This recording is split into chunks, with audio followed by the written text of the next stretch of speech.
The question is that the amendment be agreed to, and I call the honourable member for Hasluck. Thank you, Deputy Speaker.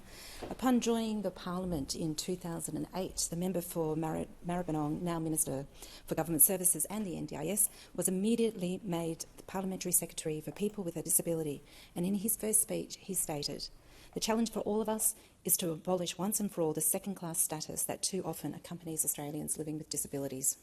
And having said that, he took on that challenge and he continues to serve in this place and as Minister and grapples in earnest with that challenge every day. The NDIS has been a marvellous innovation, and yet it isn't working as well as it might. Australia has had to wait for the election of the Albanese government to find a minister and a government that is prepared to grapple with the difficult process of much-needed reform. Making choice and control is essential to the scheme, stamping out fraud and waste, and putting the voices of people with a disability back at the centre. The previous government was not prepared to administer the NDIS fairly or well. They didn't put in the work and to make the hard decisions to ensure the longevity of the scheme. I hope they will now support the work this government is doing to make the scheme everything it can be and ensure it continues to help change futures for people across Australia. In order to begin the task, which now sees the first of its legislative responses in this bill, the Minister launched the review in October 2022, soon after the beginning of this Parliament. In October last year, the Minister received the NDIS review report from Bruce Monihady and Lisa Paul. They stated in their preface that 10 years into the great Australian idea that is the NDIS, the time has come to renew its purpose. So I'll speak to a few of their 26 recommendations and 139 supporting actions, and to the bill which embodies the report in part. I recommend the report to members and to interested members of the public. It considered almost 4,000 submissions, as you would expect of a scheme that already actively changes people's lives for the better. Recommendation 4 of the report underlines the need to support people to navigate the system. Members will appreciate the importance of this recommendation. Often the people who are most in need of a government service or assistance are also those least able to manage their way through the bureaucratic processes to receive those services. It is accentuated in the case where there is intellectual disability or a mental health issue. Recommendations 8 and 9 relate to housing and living support. It is a crucial area of consideration and particularly challenging in the current market. Group homes are out of favour, but this shouldn't mean that we can't find a way to create independent living arrangements within a supportive community environment. Recommendation 9 specifically speaks of a diverse and innovative range of inclusive housing. I think that will be key, allowing organisations to provide truly creative ways of meeting needs in community settings and for each to learn from the others as we progress. A case in point is Building Friendships, an energetic organisation in Kalamunda in the Perth Hills that delivers activities and training for intellectually disabled adults. In response to the concerns of the parents of their clients, Building Friendships has, for a number of years now, alongside the enrichment activities they already provide, progressed plans for a community of independent tiny houses with essential shared facilities on the edge of the Kalamunda township. They are now taking their own expertise and knowledge and partnering with Nesty Housing, a specialist disability housing and community housing provider.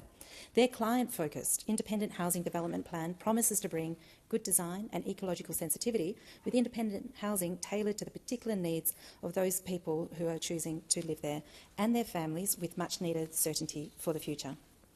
Recommendation 14 speaks to improving access for First Nations people. The reviewers acknowledge on the first page of the report that First Nations peoples experience disability at up to twice the rate of non-Indigenous Australians. The reasons for this are a complex of historical socio-economic factors and the policies of former and current governments, and we must do better. There is no closing the gap without reaching Indigenous people well within the NDIS. The emphasis is on working with community to achieve this. This bill, based on the recommendations of the review, seeks also to take the first steps to restore trust in the scheme. Fraud, overcharging and the underpayment of NDIS workers by a small proportion of providers undermines the system for all. The fraud issues surrounding the NDIS are significant and serious. The Australian Crime and Intelligence Commission stated in June of 2022, just shortly after we came to government, that organised crime networks are stealing as much as $1.5 billion from the NDIS each year. This government has been working from the point of election to address this fraud concern. And just yesterday we saw a report of an occupational therapist being jailed for 6 years for doing the wrong thing. There are further 20 prosecutions before the courts and over 200 investigations underway. We are not looking the other way.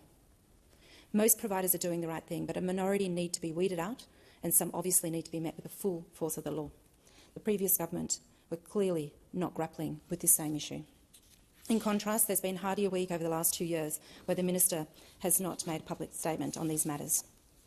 I also want to stress the importance of proper audit processes. Strong audit process must exist in order to keep providers and all those involved in the NDIS accountable.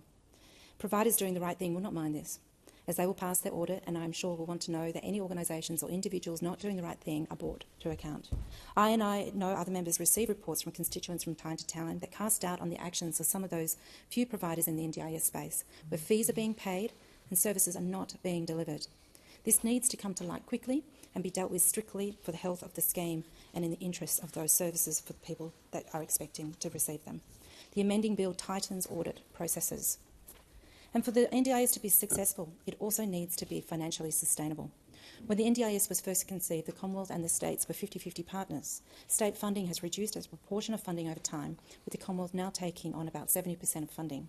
The states, who are active in disability support in many other ways, have nevertheless agreed to provide more funding for the disability services going forward.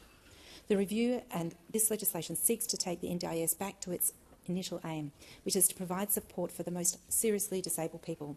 There are about 600,000 people in this group, while more than 4 million Australians have some sort of disability. The bill redefines the pathway and creates a new framework that all NDIS participants will gradually be migrated to. The agreement with the states is directed towards ensuring that when someone has a disability that will not meet the NDIS pathway, they will nevertheless find the services to support their needs. And while the purpose of the bill is to help streamline the NDIS, it does not involve cutting people from the supports they are assessed as needing. The scheme is still projected to grow by 8% per year in the forward estimates.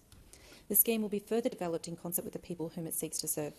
Recommendation 5 is that the government must provide better support for people with disability to make decisions about their lives. The bill also allows for budgets to be spent with flexibility within the nominated range of approved supports.